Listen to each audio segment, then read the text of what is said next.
कधीच नाही चुकणार तुमचे फेवरेट टीव्ही शोज झी5 सोबत, तेही एकदम फ्री।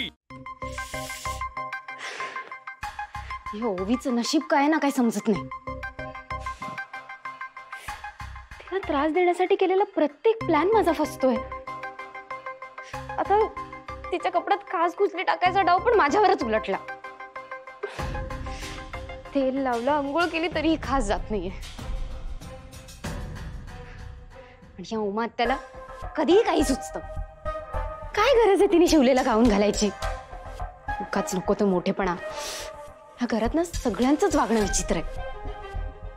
एकदा फक्त मला या घरात सून म्हणून येऊ द्या, मग बघा कशी एकेकाला सरळ करते ते।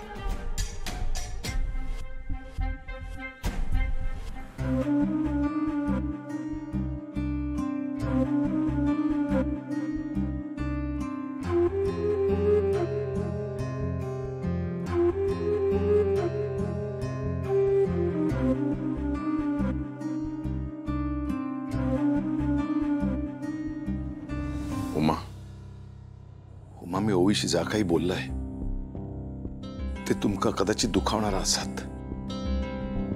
तुम्ही फक्त तुमचं मत मांडलास। हो मी माझं मत मांडलंय, पण त्याचा त्रास तुमका झालाय आणि त्रास होणं साहजिक आहे। तुम्ही ओवीक लेक मानतास। उमा ओवीला मी जे काही बोललो त्यामागे ओवीच्या हिताचा विचार होता, त्या पोरीची काळजी होती। आता कोणाला कळणार नाही, पण वेळ आली की कळेल की मी बरोबर होतो। माझ्यावर विश्वास ठेवा। माझा विश्वास हा तुमच्यावर। तुमका जशी ओवीची काळजी हा तशी माका काळजी हा श्रीनू आणि चारूची। तुम्ही मगाशी ओवीशी जा काही बोललास तर काही चुकीचा असं मी म्हणतच नाही, पण श्रीनूचा चारूवर प्रेम नाही हा, तरी सक्तीने त्यांचं लग्न लावून देणं योग्य हा काय?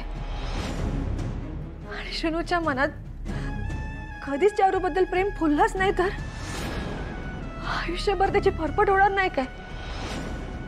आणि चारूच्या बायको म्हणून नवऱ्याकडून ज्या काही अपेक्षा असतील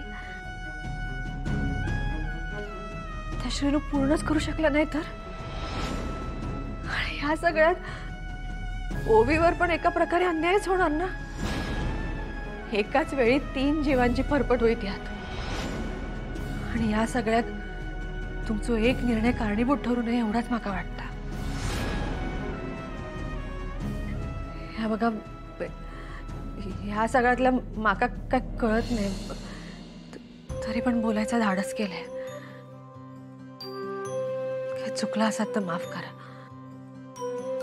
बाकी तुमची जशी इच्छा।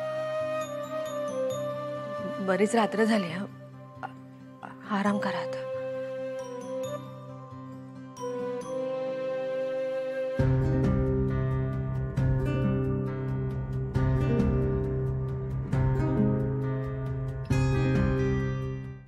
झी5 ॲप डाउनलोड करा आणि पहा सर्व एपिसोड्स एकदम फ्री।